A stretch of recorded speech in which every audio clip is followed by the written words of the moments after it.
E aí, pessoal, tudo bem com vocês? Estamos começando mais um podcast Pense Nisso. Aquele podcast que foi criado para trazer a você conceitos para que você possa aproveitar e crescer aí na sua vida, no seu dia a dia. E hoje vai ser bem interessante, porque você vai ter que pensar bastante, porque a pessoa que está vindo falar com a gente aqui hoje, o podcast vai ser um pouquinho diferente. Normalmente a gente coloca uma história de empreendedorismo e tal, mas hoje eu estou trazendo um professor meu. E vocês vão se assustar do que ele foi, meu professor. Vocês nunca imaginaram que eu tinha tido aula algum dia sobre isso, né? Mas nós teremos aqui um professor que vai nos ensinar bastante coisa e vai ser bem bacana. Eu tenho certeza que você vai tirar bastante proveito desse podcast. Antes de eu chamar quem está aqui para conversar, eu quero te pedir, né, você que está assistindo a gente aí, como eu sempre falo, se inscreva em nosso canal, né, compartilhe esse vídeo, compartilhe esse link. Coloca aí as notificações, porque toda quarta-feira nós colocamos um vídeo novo no ar. Nós também colocamos todos os dias os cortes no nosso Instagram e fique à vontade para nos seguir e estar distribuindo esses vídeos, esses links para as pessoas, porque você sabe que fazendo isso você está nos ajudando a crescer e manter esse conteúdo no ar. Então você é uma pessoa muito importante para isso e nós precisamos de você aí. E hoje eu tenho aqui para conversar conosco uma pessoa muito legal, você vai aprender bastante com ele. Ele é pastor de tradição protestante, ele é doutor em ciência de tradução de línguas clássicas e pós-doutor em ciências da religião. Ele fala grego, hebraico, aramaico, copta e mais um monte de outras coisas que vai ser bem bacana aí. O nome dele é Elias Paraíso Júnior. Como é que está, Elias? Obrigado, Silmar. Você está exagerando aí. Tô exagerando? É nada. Quando você me dava aula, eu sofria com você, rapaz. Então ele está aqui com a gente hoje, o Elias, né? Vamos chamar assim de Elias. Seja muito bem-vindo, uma alegria você estar aqui. Vamos falar grego hoje. Hoje a gente vai falar grego, ver se pode. Ele vai falar, né? Porque eu só vou ouvir aqui, porque eu vou passar vergonha se eu tentar falar. Muito bem, mas antes da gente começar, Elias, conta um pouquinho aí da sua história. Como é que saiu essa ideia de ser professor de línguas clássicas e se aprofundar tanto na história assim? Então, é um daqueles projetos de juventude, né? Eu fui estudante de teologia e o primeiro curso teológico que eu fiz, ainda não reconhecido pelo MEC, naqueles idos de 80 lá, eu fiz com alemães um curso chamado Teologia, um bacharelado em Teologia Exegética, onde havia uma grande quantidade de aulas de grego, de hebraico, e também uma grande quantidade de aulas de exegese, que é extrair da gene, né, exegesis, né, tirar da Já começa aí, da vai origem, pensando a coisa, né? E então eu sempre tive um interesse para saber se a coisa realmente era assim, né, quando eu lia os textos. E é um interesse de juventude. Depois, mais tarde, eu passei... a minha vida natural seria ser simplesmente pastor, né? Porque meu avô era pastor, meu pai era pastor, meus tios eram pastor, tenho primos pastores, irmão pastor, todo mundo. Então, era muito natural isso e eu queria isso. Só que, de alguma forma, eu acabei fugindo um pouco das aulas da teologia para me dedicar aos clássicos, né? A parte bem acadêmica mesmo. Isso. Enfim, o meu pai ficou preocupado, claro, né? Como é que alguém estudando grego consegue pagar o aluguel, alguns boletos, viver de forma tranquila, né? Eu tinha 2 meninos bem pequenininhos na época e, enfim, mas isso mudou muito minha vida, né? E eu acabei emergindo em um outro ramo, que é o ramo da formação acadêmica, né? E passei a dar aula. Hoje dou aula em uma universidade católica, que é ligada a uma universidade de Roma, né? E, enfim, e dou aula nos seminários protestantes. Então, de resumo, é isso. Na Universidade Católica você dá aula de latim, né? Latim, grego. E aí, como é que é? Fala alguma coisa em latim para nós, é uma coisa interessante para a gente aprender aqui já. Então, vamos primeiro nas aulas de latim, né? Vamos primeiro para a aula de latim. A A aula de latim na Universidade Católica ela é muito voltada à tradição dos santos padres, dos doutores da igreja, enfim, do próprio missal romano, né, que tem porções em latim, né? E então a gente usa isso no dia a dia da igreja, né? Uhum. Consegue. E é interessante o seguinte, né? Vamos pegar a língua portuguesa. A língua portuguesa ela tem quantos por cento de grego, quanto por cento de latim e o restante? Como é que é a formação da língua portuguesa, por exemplo? A língua portuguesa ela nasce, é uma daquelas línguas que a gente chama de neolatinas, né? No fundo, o latim e o grego são grandes estruturas lógicas de pensamento, né? A antiguidade toda foi treinada para desses idiomas, né?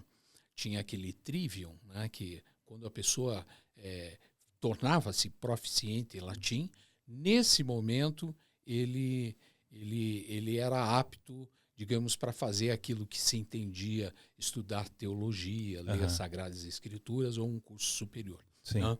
Isso na antiguidade. As línguas neolatinas, elas saíram com uma pobreza de estrutura, uma simplificação enorme. Né? E aí, hoje, nós Inclusive temos... o português? Inclusive o português. Hoje nós temos uma dificuldade enorme de ler os clássicos e entender os clássicos, porque o português e as traduções portuguesas não nos mediam o bastante para a gente chegar ao entendimento de um clássico. Por exemplo, um tradutor, Silmar, quando ele traduz bem mesmo, ele entrega 50%, 60% do que um texto tem para o leitor moderno. 50% a 60%. 50%, 60%. Não é muito mais que isso. Né? Então tem muita distorção no que a gente vê. Então, a gente lê muita coisa que é o que não está escrito, que não é o projeto do autor. Né? Porque toda obra, ela nasceu de uma espécie de tríade. Né? Assim, intentio operis, que é a intenção da obra, como é que essa obra foi pensada na antiguidade. Intentio operis. Isso. Intentio auctores, que é do autor, a intenção do autor, e intentio lectores, que é o leitor. Que é o leitor. O leitor hoje faz parte, inclusive, da própria obra. Né?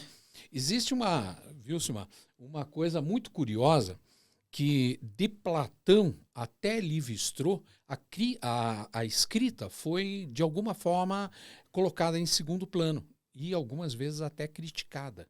Como assim? Como algo morto, como uma escrita? A escrita.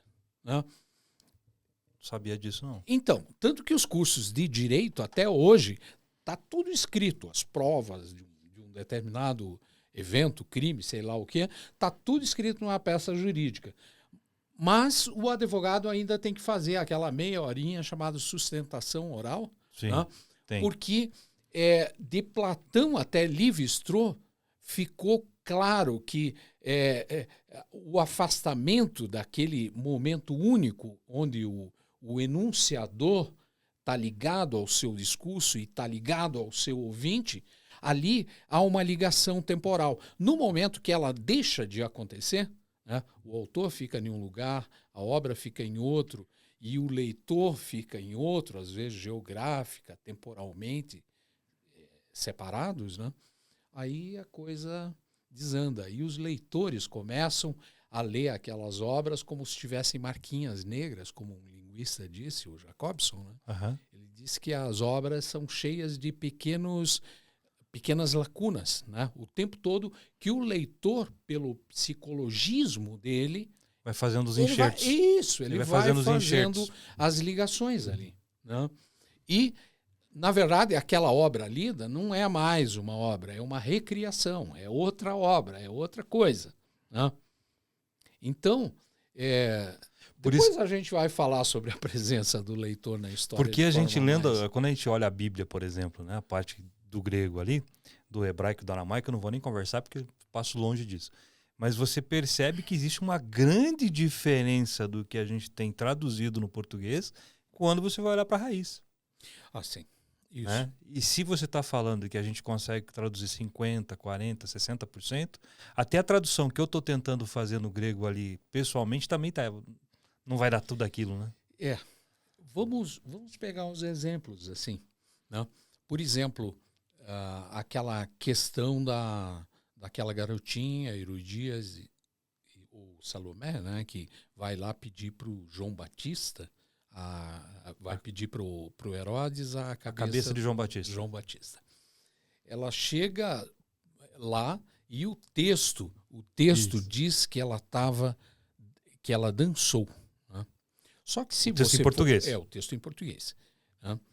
Se você for no texto grego, você já acha um outro tipo de verbo e ela insinuou-se, né? Então é um pouco diferente. Sexualmente para ele, né? E por isso que tão prontamente um pedido tão difícil foi aceito. Não foi só uma dança. Não foi só uma dança. Só que há um problema enorme nesse texto para traduzir. Aí eu já não culpo mais os tradutores, dos quais eu sou um deles, né? Uhum. O problema é que algumas coisas modernas não são mais compatíveis com esses textos. Aquela menina, diz o texto ali da Bíblia, que era uma corré. Corré em grego é uma debutante. A debutante aqui no Brasil tem 15 anos. Na Grécia Antiga, a debutante tinha 14 anos. 14 anos aqui no Brasil é uma menor ineputável. Quer dizer, se a gente colocar esse texto e pregar um domingo de manhã, por exemplo, em uma igreja, a gente corre o sério risco de alguém pegar o celular, avisar a polícia e a gente sair no carro. Apologia a crime contra menores ineputáveis, porque é isso que aconteceu lá no texto. Então, os tradutores dão uma ajeitada para a coisa ficar parecida para um leitor moderno, mas de longe significa o que o texto significou lá na antiguidade. Só que lá eles não tinham essas leis, não tinham esse Código Penal que nós temos, as idades eram outras e etc. Né? Então, aquela corré, que dá a palavra coreografia, né, em português, que é dança, né? É um debutante de 14 anos ali. Então, o texto não pode ser traduzido assim de forma muito literal, ostensiva, assim. Você tem que matizar ele, dar uma maquiada no texto. É assim que funciona. Só que para você fazer um estudo... Muitos textos. Né? Para você fazer um estudo profundo e entender de uma melhor forma, o interessante é você ter essa base para que você faça isso. Claro, com certeza. Isso ajuda muito, na realidade. Vamos pegar um outro texto, assim.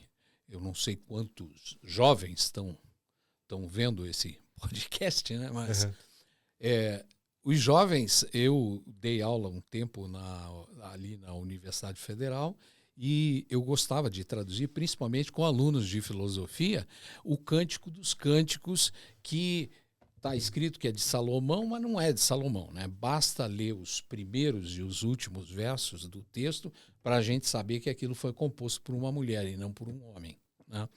Por quê? É simples. Em hebraico, em português, um enunciador, homem, ele conjuga um verbo, eu amo, tu amas, ele ama, nós amamos, né? Do mesmo jeito que uma mulher. Se uma mulher for conjugar o verbo amar, vai também. Eu amo, tu amas, ele ama. Né? Em hebraico é diferente.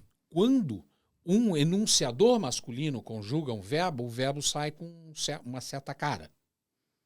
Certas terminações. Sai numa linha. Se for uma mulher conjugando um verbo, ele é conjugado de outro jeito. Né? Por exemplo, se um homem fala, vocês escreveram, né? Esse homem vai falar kotev. Se uma outra mulher falar, vai falar kotevot. Kotevot. Isso. Então,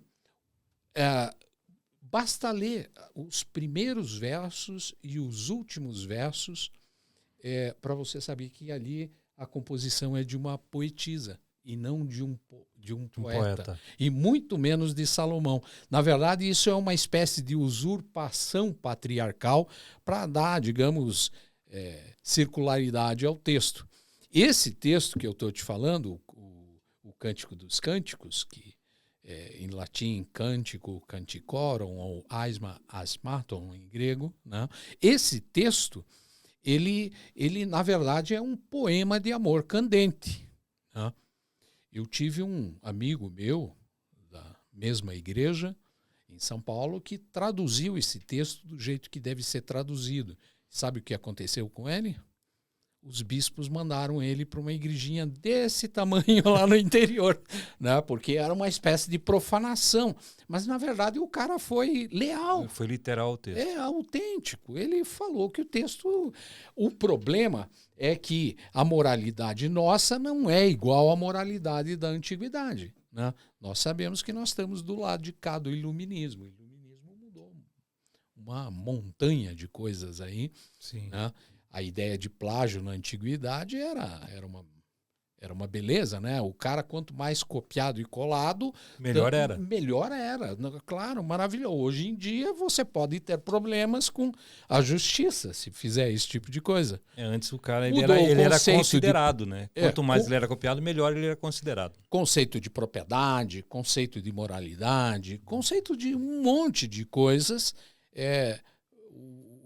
Nós estamos para o lado de cá do iluminismo que mudou essas coisas. Esses autores, esses textos e essas comunidades estavam para o lado de lá, na antiguidade. E na antiguidade não havia um problema literal, né?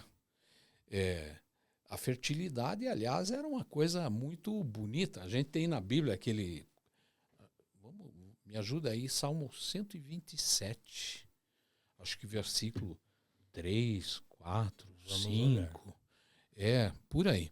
Esse salmo fala que os filhos de um homem, desde sua juventude, são como as flechas de um guerreiro que estão depositadas, guardadas na aljava. Isso. E sabe quantas...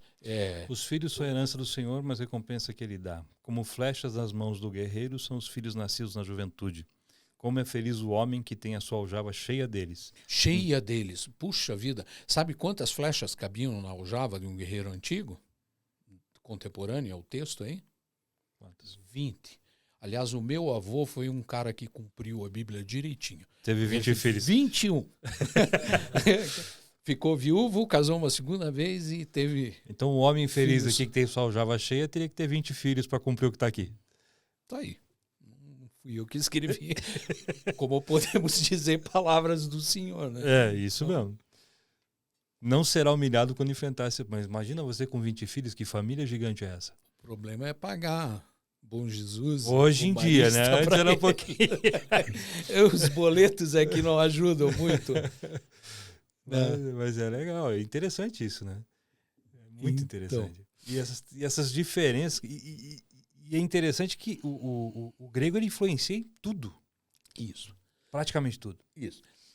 Eu só quero completar, antes de chegar nisso aí, o raciocínio do Cântico dos Cânticos. Vamos lá. Então, o Cântico dos Cânticos, ele é um daqueles 5 meliotes, né? E ele era cantado na festa judaica a mais importante. Nós tínhamos ali festa das tendas, ele era cantado na Peixá, na Páscoa, né? E você imagina uma peça, e inclusive eu falei que gosto de traduzir com estudantes de filosofia, porque eles não têm assim aquela moral que nós religiosos já temos, com aquele cuidado moral com o texto, né? Eles são mais desprendidos dessas questões, né? Então eu gosto de traduzir porque a gente consegue fazer traduções bem autênticas, e é uma grande diversão você ler esse texto, né? Em hebraico a gente percebe, por exemplo, até um movimento no texto hebraico, né? O texto massorético, o movimento da raposinha, né? Se insinuando. É um texto de uma poesia incrível, de uma métrica incrível, de uma escrita incrível, né? E ele era cantado na Páscoa, por ser um meliô incrível, um dos 5 grandes meliôs, um dos 5 grandes cantos judaicos, né? E depois ele era cantado também nos casamentos, né?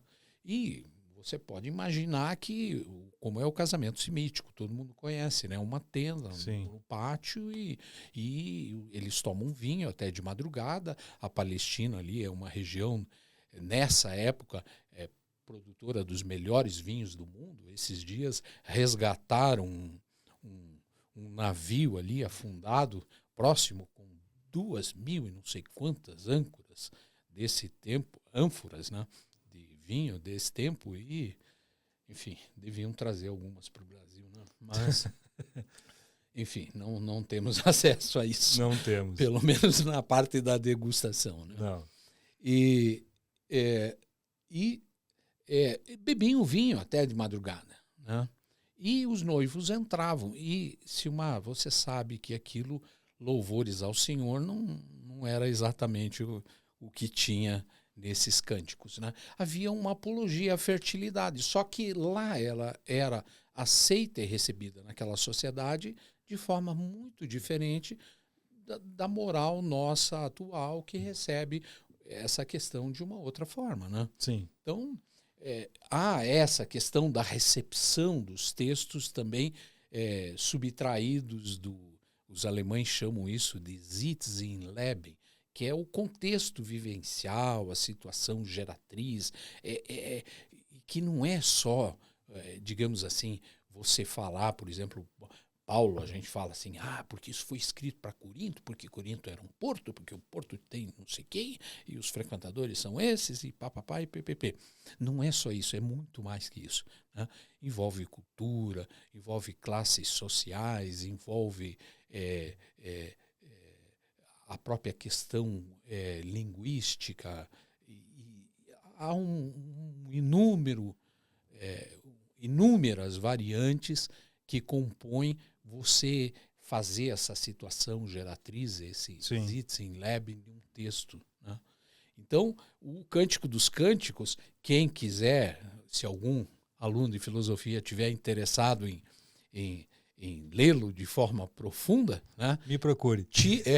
Não só me procure, pode procurar outro professor também, mas tire as lentes desse século, vá sem a tua moral atual, vá na raiz do texto. Isso, tira o óculos, simplesmente tira o óculos do século XXI e bota os óculos do tempo, do texto, para você conseguir ler ele, senão você não vai ler nada, você vai ler outra coisa muito, muito diferente, muito distante da escrita lá, né? Daquilo que queria ser dito na época.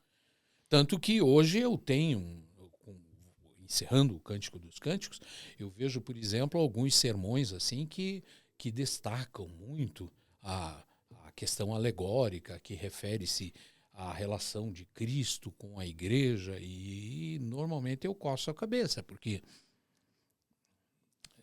o cara não é ofende o Cristo e a igreja juntos, né?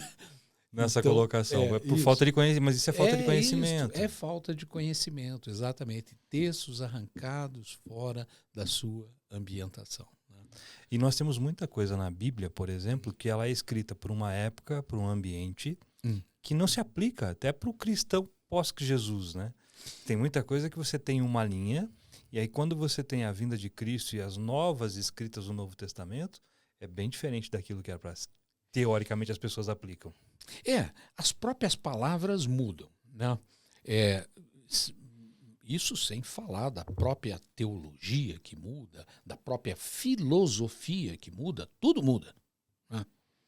As ciências mudam, né? Todas, né? E vamos pegar, por exemplo, uma palavra simples, né? A palavra ohel, em hebraico. Ohel. Está lá em Jeremias, acho que 10, quando fala assim, ai da minha, a minha tenda caiu, puíram-se as cordas, ai de mim, um clamor de uma mulher, né? A palavra tenda lá é ohel, né? Aí, esta mesma palavra, que significa aconchego, família, seria, no nosso inglês, o home, né?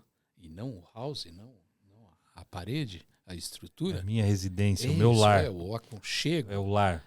salinha da lareira, né? Essa palavra, né? Essa palavra, ela já aparece na Septuaginta, que é 300 anos antes de Cristo, 270 ali, né? Toda aquela lenda ali em torno da Hexapla, de Orígenes, e aquela carta de Aristéias, depois se você quiser eu te conto um pouco disso, né? Mas essa palavra aparece como esquene, né? De esquenal, de habitar em tendas, mas daí já em tendas de lona. Né? Estrutura. Não, isso, estrutura. Ele sai de algo que é... Do home para o house. Ele Entende? sai daquilo que é meu próximo aconchego e vai para uma estrutura. Aí, essa mesma palavra lá, 300 anos, 330 depois de Cristo, na tradução para o latim, aparece como tabernáculo. E pensa, cara, esse tabernáculo virou um negócio poderoso. Nós temos o tabernáculo de Jerusalém, né? Saiu de um aconchego. É muito provável que essa igreja do outro lado da rua seja reconhecida por muitos de nós como um tabernáculo. Né? Então pensa, aquele Oré lá virou esse negócio todo aqui. Né? As próprias palavras mudam muito. Né? E a gente estuda as línguas antigas exatamente para poder, de alguma forma, mitigar essa questão e chegar em uma acepção um pouco mais original possível. Né? Mas e o tabernáculo? Vamos pensar aqui, né? Esse tabernáculo, naquilo que a gente vê aqui, né? O tabernáculo de Jerusalém, ok. Pós-Cristo, não se torna o mesmo home de lá? Não fica a minha casa? Então, mas daí... Eu não posso utilizar essa aplicação ou essa é uma aplicação para aquele que está pregando? Então, ela Você coçaria a cabeça se eu falasse isso, por exemplo? Não. É assim, todos nós chegamos a um momento em que nós fazemos ligações, né, entre as coisas para extrair lições históricas, morais e etc. Né? O que nós estamos falando aqui é que primeiro, talvez, Simara, a gente tenha que entender como é que está lá. A estrutura. Isso, a estrutura. Para depois entender como chega aqui e até que limite a gente pode chegar nas coisas. Eu estava na Universidade Federal fazendo uma mesa redonda e tinha um professor velhinho de grego lá. Né? E teve um aluno que insistiu muito numa certa pergunta, né? E o professor ele acabou dizendo uma coisa que me chamou muito a atenção. Ele disse assim, sabe para que a gente estuda grego? Aliás, uma das questões que o aluno estava colocando é assim, o assunto era a Bíblia no momento. Uhum. Né? Então, tem 50 traduções, por que eu preciso estudar isso? Já tem 50 traduções. Aí ele disse assim, olha, se tem 50 é porque não tem a. Não tem a definitiva. Isso. Não tem a tradução. Né? E ele disse, olha, não tendo a tradução, você estuda para evitar falar bobagem. Né? Que é basicamente essa questão. Eu tenho que conhecer as estruturas das coisas para chegar. Tem um outro detalhe importante. Um medieval, por exemplo, pensa um cara lá do século XII, das Cruzadas. É muito mais fácil esse cara entender um romano ou um grego antigo do que a gente entender o medieval, que dirá o romano. Por quê? Porque é assim, nós não temos realmente a história. Né? O que nós temos é uma recriação literária que os historiadores nos contaram. Né? Isso é uma tese um tanto superada já desde Hayden White. Né? E hoje a história é o que os historiadores nos contaram. É o que falaram pra gente. Isso. Por exemplo, quando nós tentamos ler Cícero, não é Cícero que a gente lê. Né?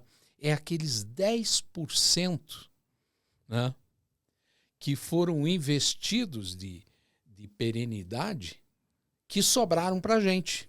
Então a gente tem traços do conhecimento do Cícero. O nosso Homero, para pegar autores assim muito populares, né? O nosso Homero não é igual ao Homero da Idade Média. E muito menos igual ao Homero lá da Roma e, quem sabe, do Homero que talvez viveu lá no século VIII para descrever as questões de Troia. Diferentes camadas do texto ao longo dos anos foram mudando o texto, as muda ideias, toda a estrutura, né? E haviam ali aspectos a serem valorizados e desvalorizados nessas camadas e não necessariamente os mesmos, né? De forma que o texto, uma vez colocado a uma nova comunidade, ele passa praticamente a ser uma recriação literária. Então, tudo. E a gente procura, quando estuda línguas antigas, clássicas, tem gente que não gosta desse termo clássico, mas não vejo também muito porquê, né? Quando estudamos isso, nós tentamos voltar um pouco para perceber as estruturas de como as coisas aconteceram. E aí a gente consegue dar uma visão um pouco mais precisa, diminuir digamos, a ambiguidade semântica das coisas, né? A gente passa a ter um grau de precisão não milimétrico, mas a gente sabe os limites das coisas, né? Eu acredito que o estudo ajude muito a isso. Então, por isso que a gente estuda. Isso. E eu, olhando nesse aspecto, eu entendo que aquela mesma tenda do início é o tabernáculo de hoje que eu posso considerar como minha casa, principalmente tendo Cristo. Mas se eu não conheço essa estrutura, eu posso falar besteira e feio, né? Sim. Muito feio. Entendi. Muito bem. Falando sobre o português e a influência do grego, né? Hoje nós temos o quê? 60% do... Eu acho que do português nós temos assim, vamos colocar em termos genéricos, né? Percentuais aí. Isso aí. Uns 40 e tanto por cento vindo do latim no português, né? E uns 40 e tantos por cento vindo do grego. Do grego. O grego vem muito pela biologia, vem muito pela medicina, praticamente todas as palavras médicas, biológicas e tal. Praticamente medicina é 100% grego. Isso. O nome dos dinossauros já são latinos, e, enfim, né? Nós temos, e aí sobra um espaço, sei lá, de 10, 20%, aí precisava conhecer um estudo aí um pouco mais preciso, né? Aí os linguistas que devem ter essa informação, né? De estrangeirismos, hebraicismos, arabismos, né? Aí é uma mistura total. É uma mistura daí em um 20% ali e até neologismo, né? Que são palavras que nascem do nada pra gente, né? Quando eu falo domus, tem a ver com domínio, certo? Latim. Com casa. Com casa. Sim. Só que aí domus tem casa. E aí eu tenho animal doméstico, domicílio, tudo vem dessa raiz. Quer ver? Eu vou te explicar uma coisa. Conta Quando um eu pouquinho falo disso pra nós. estrutura de língua, eu falo assim. Vamos pensar em latim. A palavra vir, que seria pronunciado corretamente como ir, porque aquele V tem som de U, né? Então, o ir, escrito com V, né? Vir, né? É homem, macho, homem. Isso em Latim. vir. Isso. A palavra vis, V-I-S, o is, é força. A palavra virtude, que é virtude, né? Também, você percebe aquele vi, né? Homem, coragem, Força. virtude, força. Até da palavra, por exemplo, vis, vem a palavra violência, que a gente conhece, né? Que é aquela força impetrada com mais força ainda, né? Você começa a juntar as palavras por grupos, por morfemas, por desinências, porque até aquele virtude, aquele tuti, cria um grupo de palavras que se associam pelaquela semelhança, né? E é interessante quando você vai para essa etimologia da palavra, você consegue estruturar um texto muito melhor. Ah, sim. Uma fala muito melhor. É.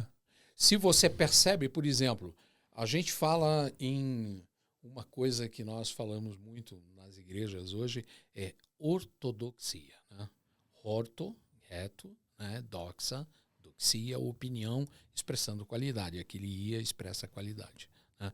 Ortodoxia. Né? Ortodoxia. Cada vez que eu falo em ortodoxia, né?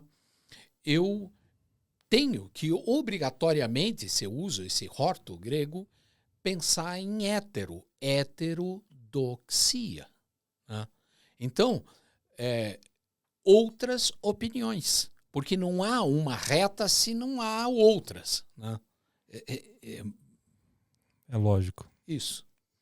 Então, mas isso está na raiz de como se constroem as coisas. Né? Por isso que quando nós trabalhamos com pesquisa no cristianismo antigo, nós nem chamamos de cristianismo hoje em dia. Os teóricos todos, os melhores, chamam de cristianismos antigos. Né? Porque era um cristianismo, por exemplo, de João, que tem uma cristologia completamente diferente da nossa. A nossa foi concebida numa evolução de lógicas, de teologumenas, de evolução teológica, né? Lá em 325, no Concílio de Nicéia. Né? Eu estou achando interessante essa pergunta, porque ontem mesmo alguém pediu um livro do Concílio de Nicéia exatamente com essa mesma dúvida. Né? Então, se nós temos a opinião reta, tanto que um dicionário antigo da língua grega, um bom dicionário, o Bailly, o Lido Scott, não possui nenhuma entrada lexical com essa palavra ortodoxia. Você diz, mas... Não tem? Não tem. Ela aparece a primeira vez cunhada com esse sentido em Teodósio, nos anos 395, já, imperador Teodósio. Né? Posterior ao Constantino ali, que é do 330, por ali. Né? Mas a expressão, quer dizer, uma corrente vencedora, né? E a nossa ortodoxia, todos nós sabemos que é paulina, né? Paulo escreveu mais da metade do Novo Testamento é e dele. praticamente pegou todo o ensino de Jesus e sistematizou.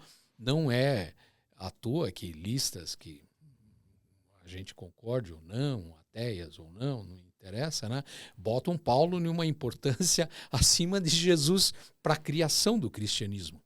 Porque atribuem a ele como criador mesmo, porque ele que distribuiu se isso. você pensar academicamente, as ideias estão ali.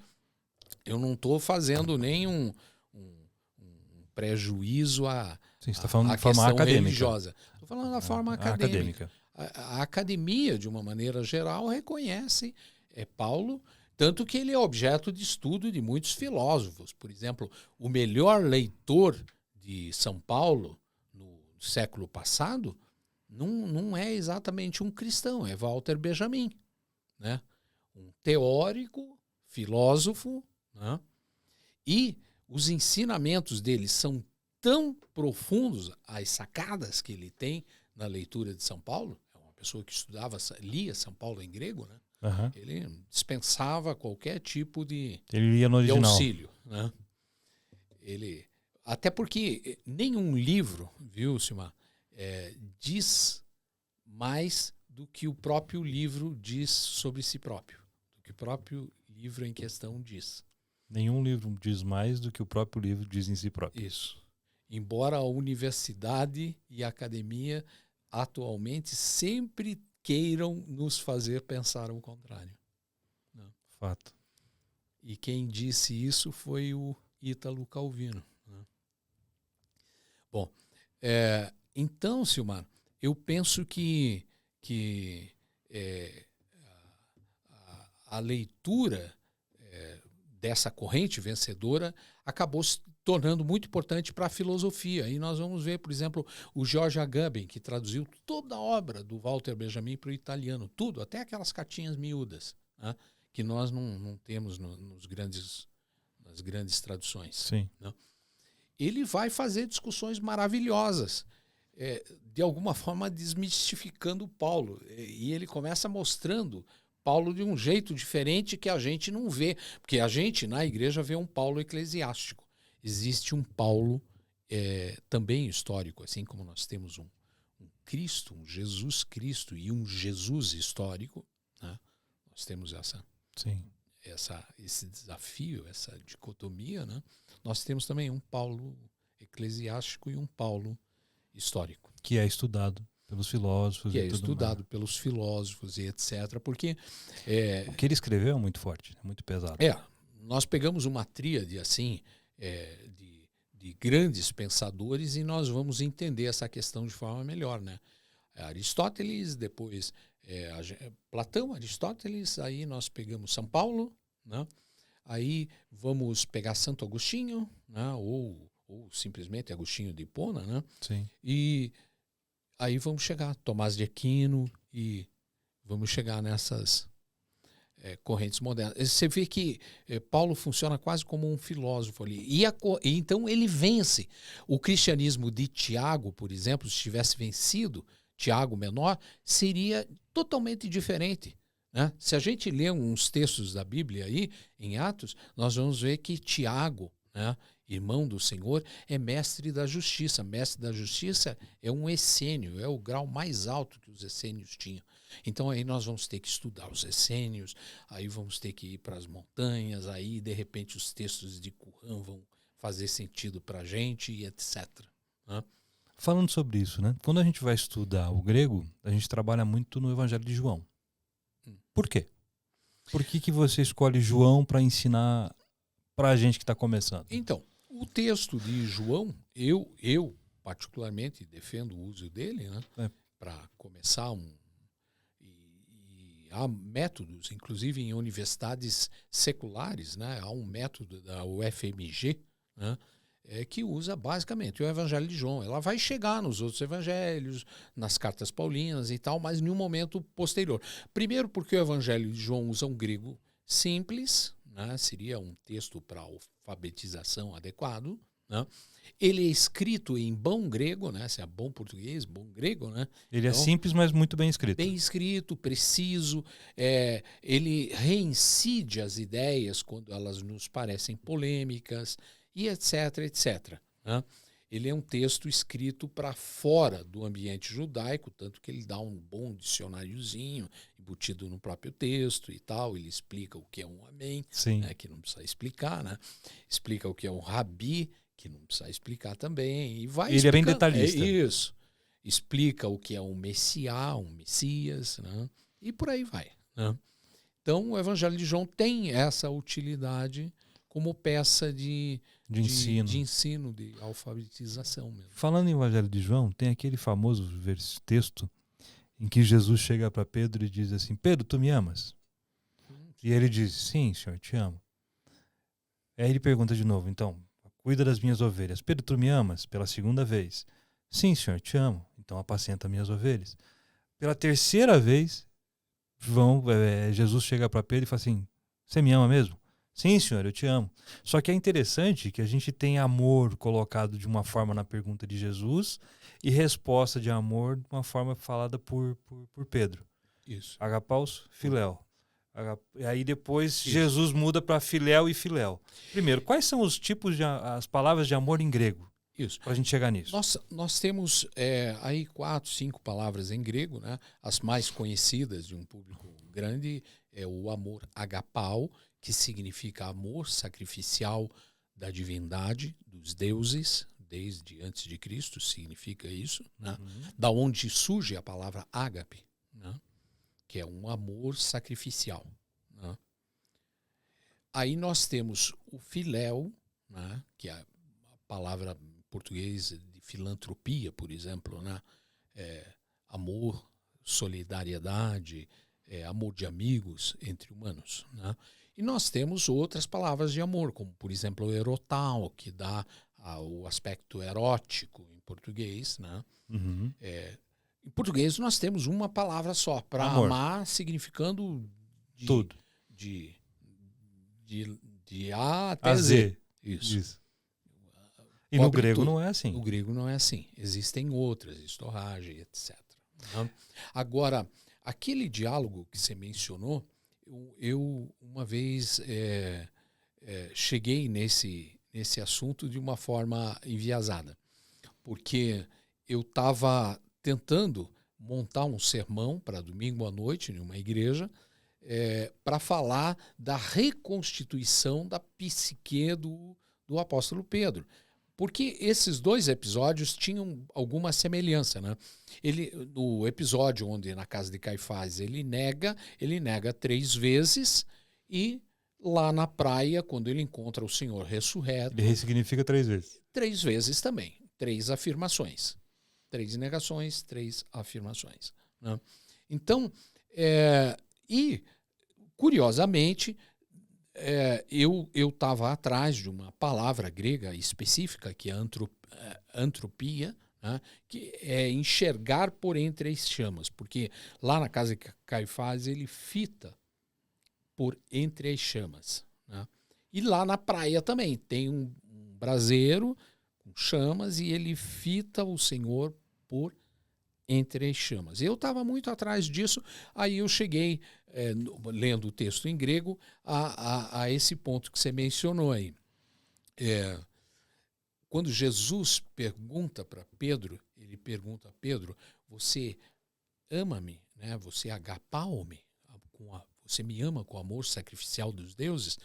E o Pedro responde, eu te amo como amigo. Sim, eu te amo com o amor dos amiguinhos, eu te amo com filéu. Sim, Senhor, eu filéu-te. Né? Aí Jesus insiste de novo na pergunta, mas Pedro, você me ama com o amor sacrificial do agapao-me? E ele diz, sim, Senhor, eu filéu-te, né? Eu te amo com o amor dos amigos. A terceira vez, a sensação, lendo no grego, é que Jesus baixa a bola. Deixa, não vou insistir nisso. Pedro, você então filéu-me? Sim, senhor. Tipo assim, senhor, perdi a paciência, vou deixar quieto. Apacenta os meus cordeirinhos e tralalá e vem com É engraçado isso, né? Porque você olha no grego e você tem essa questão. E um fala uma coisa, outro fala outra. Um fala uma coisa, outro fala outra. Aí daqui a pouco Jesus fala, tá bom. Agora, a gente consegue reconstituir, Silmar, essa cena, senão pelo texto...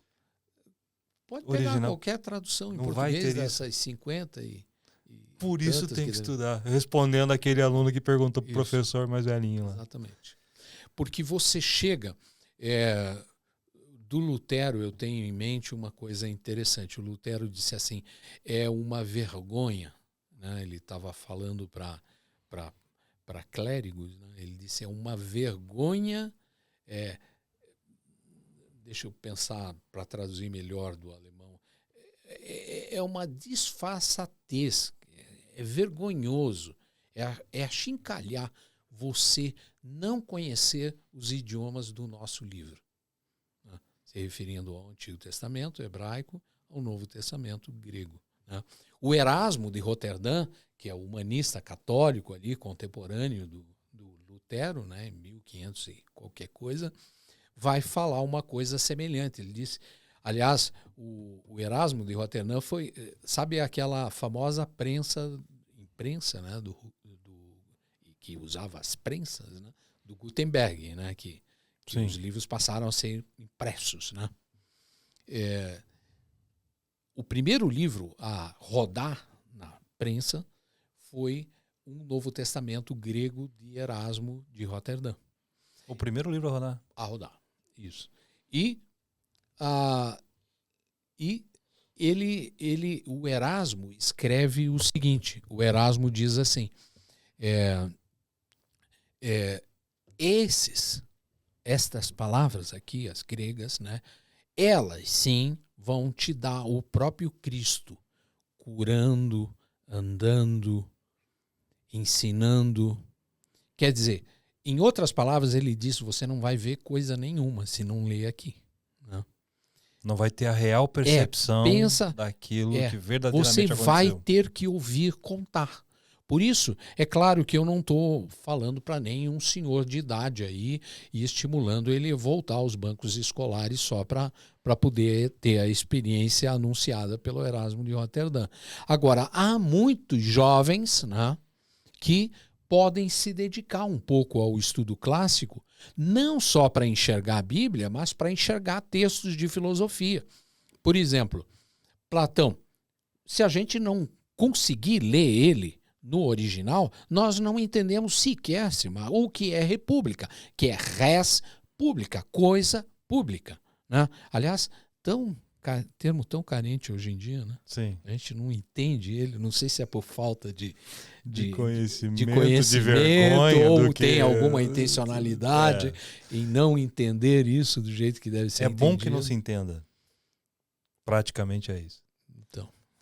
Uma das coisas que é interessante que nós estamos conversando é sobre a genealogia de Cristo Jesus, né? E aí, nessa conversa que a gente estava tendo um pouquinho antes de começar, você falou comigo que aquilo que é escrito na nossa tradução parece, e não é que parece, é muito diferente do que é o real. Vamos falar um pouquinho sobre essa questão da genealogia de Cristo? Vamos. Silmar, me conta, como é que é isso? Te conto. Você tem cartório, você tem internet, você tem registro digital em papel abundante na tua época de existência aqui, né? Sim. Você lembra o nome do teu tataravô? Não. Tataravô? Não. Né? Lembra? Não. Lembra? Vocês lembram aí, não? Algum? Primeiro nome só. Ah, vai lá. Até meu bisavô eu lembro, tataravô não. Tataravô. Não. Então, veja bem, esse texto ele vai mencionar Mateus, né? 42 gerações. Em uma época que não tinha cartório, não tinha papel, não tinha... Muito registro. Quase nenhum. Nenhum, né? Abraão, que registro você tem exato lá em papel. Os registros em papéis ali são gente contando sobre Abraão, que já naquela época era uma espécie de história lendária, né?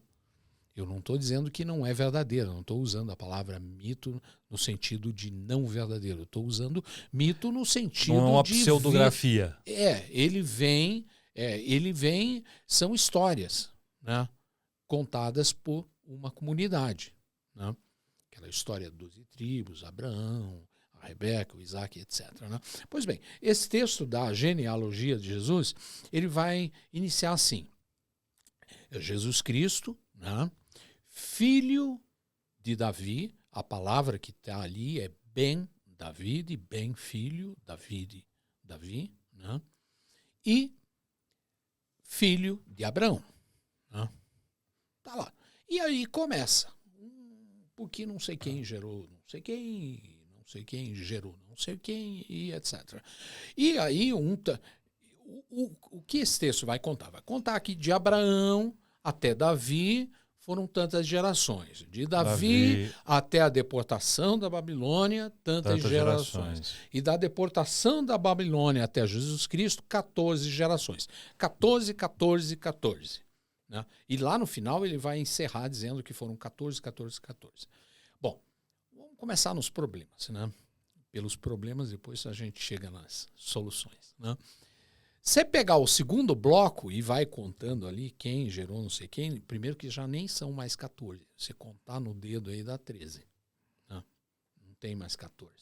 Opa. Não. Sumiu. Isso.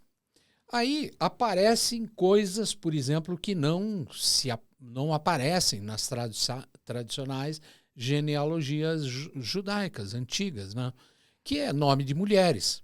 Aparece uma prostituta na relação, aparece uma mulher que sofreu o incesto, né?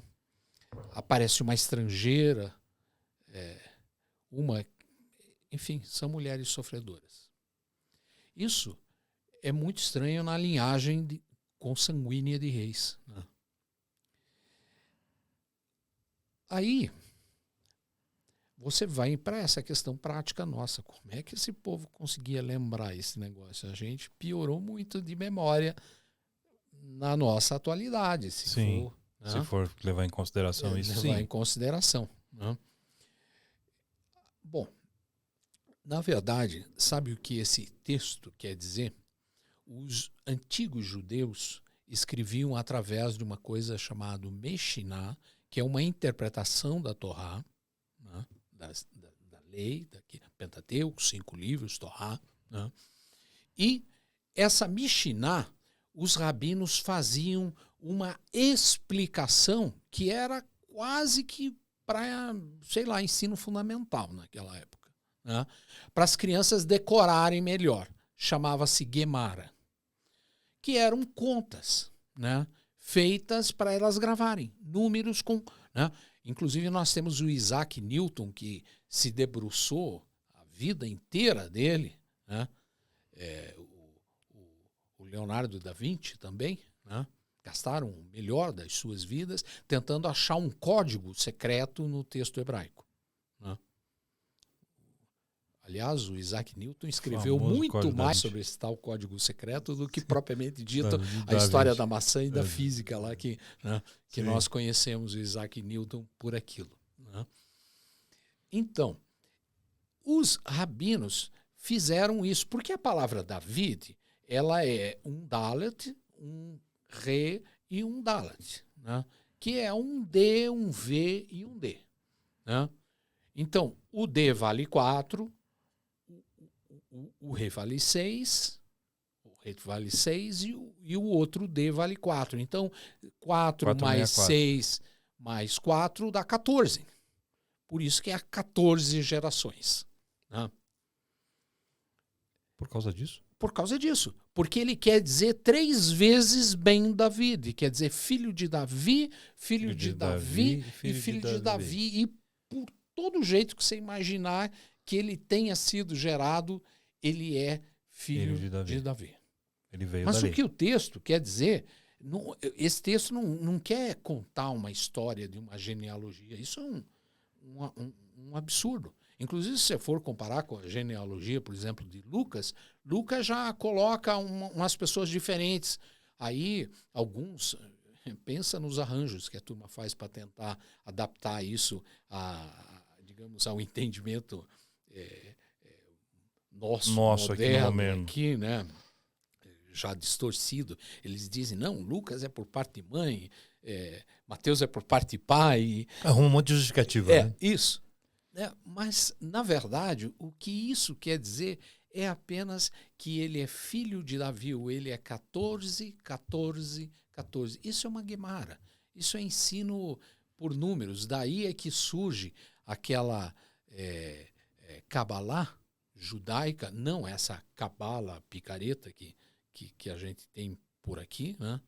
Mas um ensino através de números e de contas e que faz com que um judeu seja escolarizado dessa forma, associando números e letras. Até porque na própria língua hebraica as letras servem tanto para números quanto para ler, né? Para letras mesmo. Interessante. Então, na realidade, isso era para afirmar que ele era da linhagem de Davi. Por isso 14, 14, 14. Né? E em um bloco lá, ele esqueceu e pôs só 13 e tá isso tudo não certo, tem problema. Não vai fazer diferença nenhuma. Vai fazer diferença nenhuma. Davi na primeira, Davi na segunda, Davi na terceira. O que está querendo dizer esse 14 é isso. Se você... o que normalmente a gente faz é tentar pensar que aquilo é uma genealogia, assim... Aí as pessoas dizem, não, mas quando destruiu-se o templo nos anos 70, aí os livros da genealogia foram queimados. Não era bem assim. Pensa quanto livro tinha que ter lá. Para você ter todo esse registro. Para você ter esse registro todo. E se você parar para... que a gente não para pensar, né? Mas parando para pensar que registro que vai ter. Isso. Os mormons hoje, que são grandes especialistas... Porque os mormons, eles batizam um atual, um vivente, né? Em nome, batizam os antepassados mortos com a presença, por procuração de um atual. Então, um atual se converte e converte o tataravô dele também lá por procuração, né? É mais ou menos isso a ideia geral, né? Por isso que eles têm nos templos mórmons aquela lindíssima fonte de mármore, do jeito que descreve Isaías, com 8 gados, 4 para cada lado, né? E eles vão usar aquele texto de 1º e 2º Coríntios que fala porque batizam os mortos, né?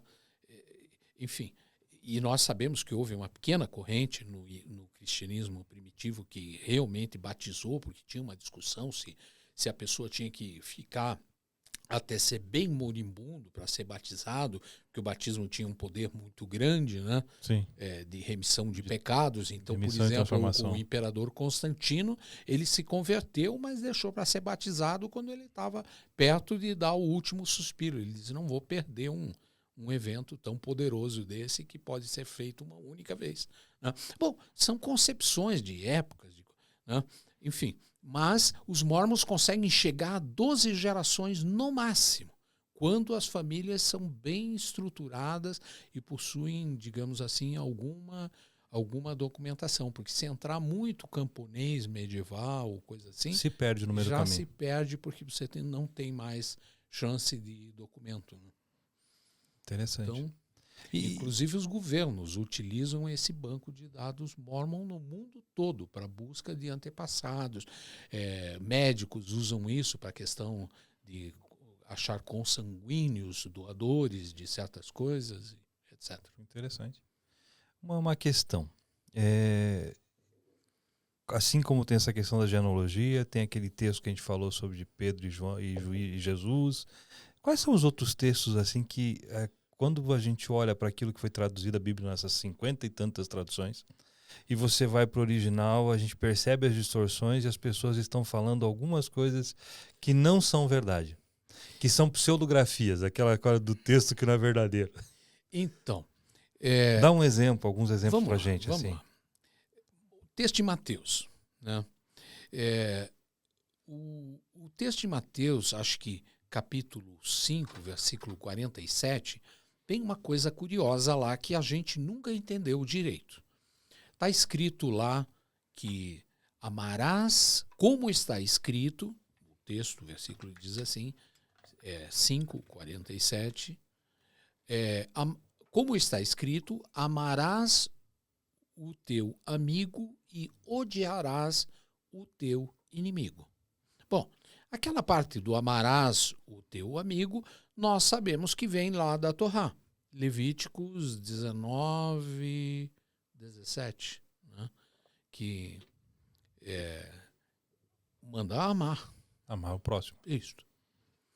Agora, aquela parte de odiar o inimigo, em canto nenhum do Antigo Testamento, ela está, digamos, mencionada.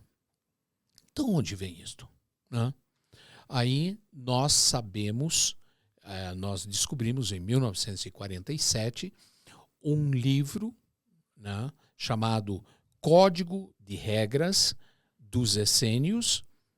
Ele foi achado junto na biblioteca de Qumran, acho que na Caverna 3, né? E esse livro das sentenças, artigo número 1, né? Ame aqueles que estão com você e tal, não sei o quê, e odeie os que te contrariam, os teus inimigos.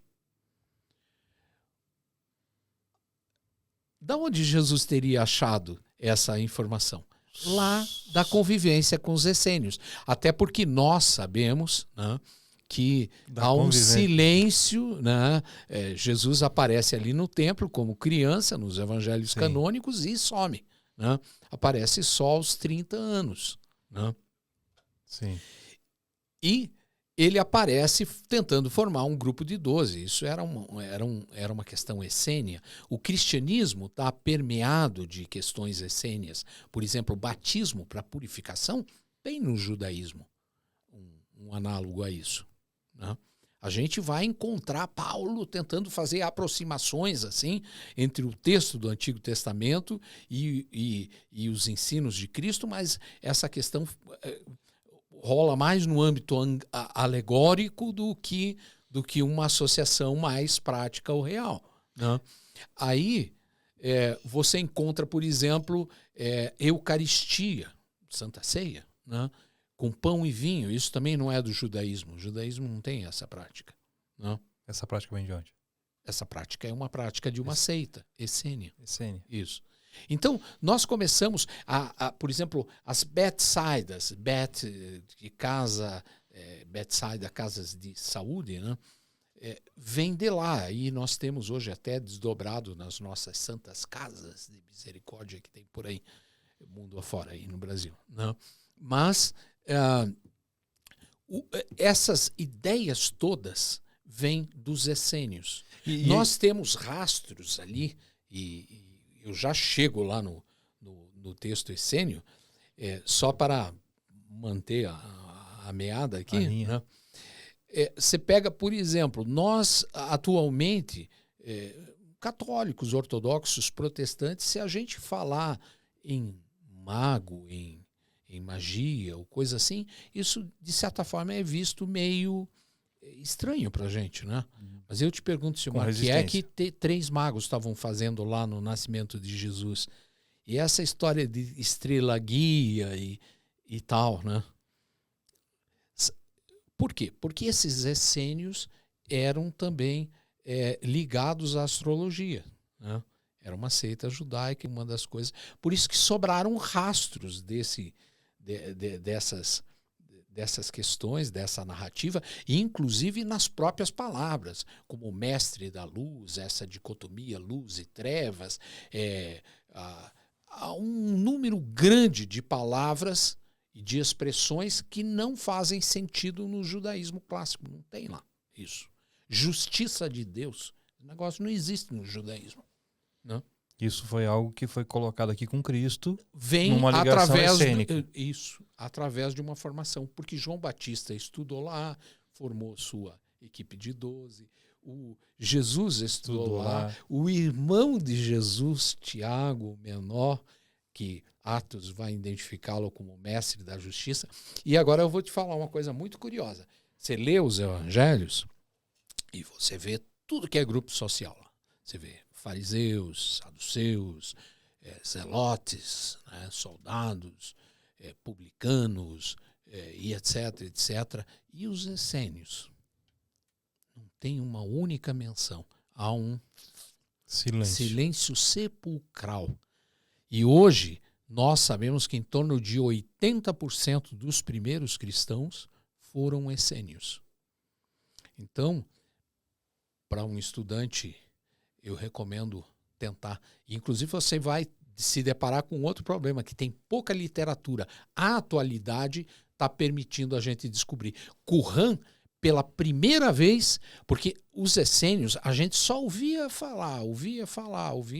gente, os pais da igreja, todo mundo falavam por tabela, né, dos essênios. Hoje, com Qumran, que é a descoberta de 1947, nós conseguimos ler os essênios, os textos deles, né? E aí a gente deu um salto enorme nessa compreensão. Isso. Para entender, por exemplo, a formação dos primeiros cristãos, né? A própria formação de Jesus, a própria formação de João Batista, a própria formação de Tiago Menor, e etc. Interessante. E esse texto, né, ame o seu amigo, o seu próximo, odeie seu inimigo. E aí Jesus coloca, né? E eu vos digo. Mateus 5:47. E eu vos digo. Ame inclusive seu inimigo. Ele depois trabalha a ideia. A ideia em cima disso. Só que da onde ele tirou essa chamada? Porque ele repete. Porque está escrito. Quando sempre aparece essa cláusula, normalmente leva a pensar em uma daquelas, pelo menos 350 citações que o Novo Testamento menciona do Antigo Testamento, Velho Testamento. Interessante isso, né? Isso. Muito legal, muito bacana. Eu acho impressionante essa influência. A etimologia das palavras é uma coisa que eu acho maravilhosa. Você buscar entender de onde veio aquela palavra, todo o contexto, para dar uma não sei se é segurança a palavra, mas dar mais veracidade para aquilo que você está trazendo. Isso. E em muitos casos, você tem que aplicar a palavra na leitura do teu texto, não ao que você entende hoje, mas ao que ela significava na época. No Por contexto. isso que nós falamos muito hoje na academia em resgatar as categorias hebraicas, resgatar a categorias gregas. Eu vou dar uma apimentada aqui. Pode apimentar? Pode Então apimentar. tá bom.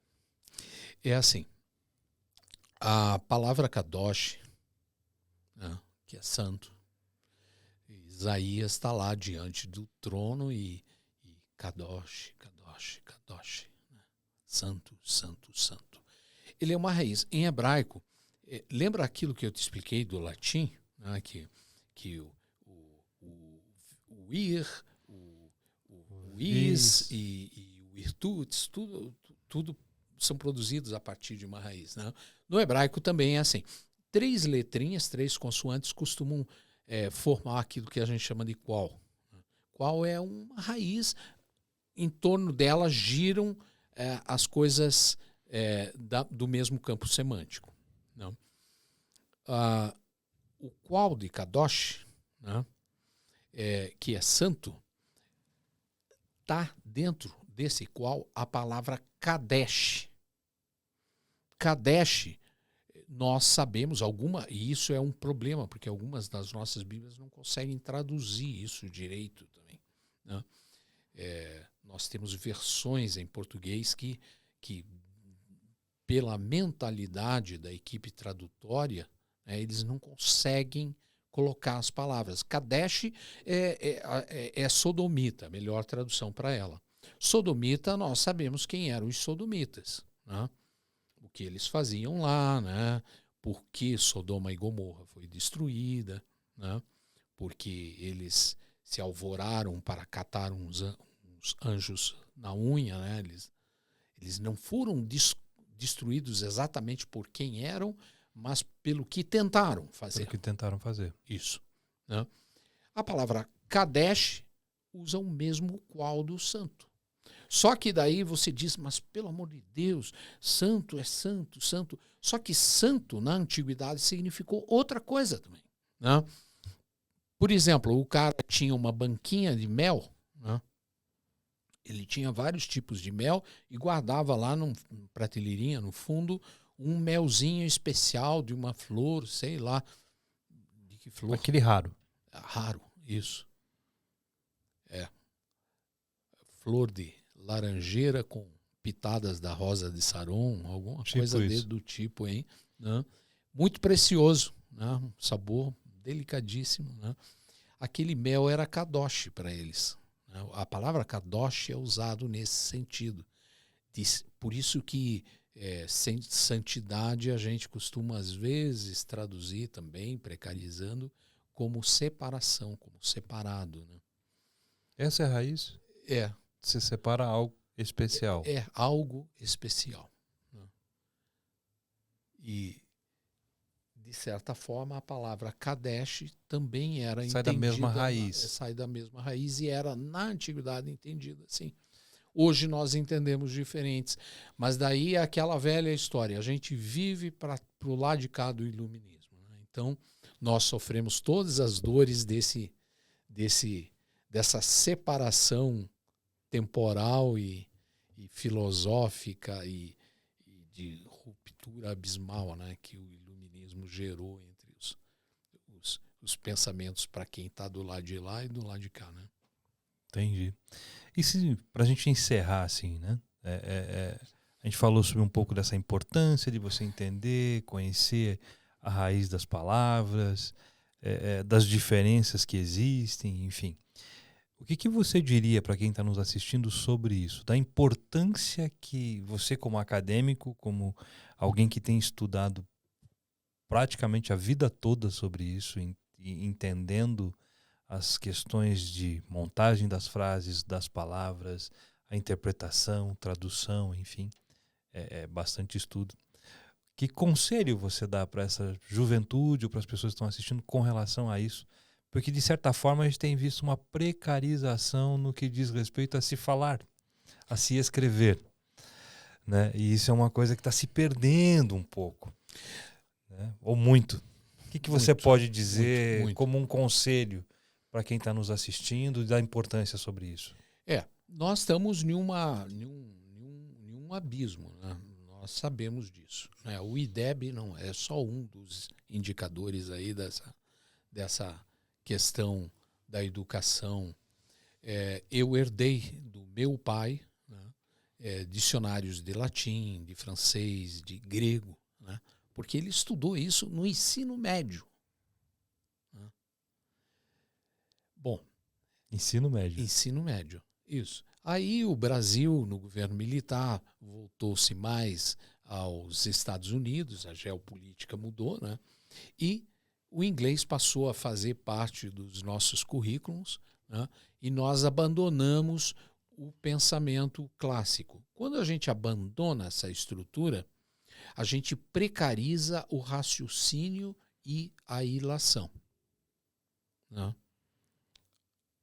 Porque não é apenas a questão das semânticas, das mudanças de significado ao longo dos tempos, não é a questão apenas de compreender certos grupos de palavras por morfemas e etc. É muito mais do que isso. É entrar no mundo de como a língua está construída, né?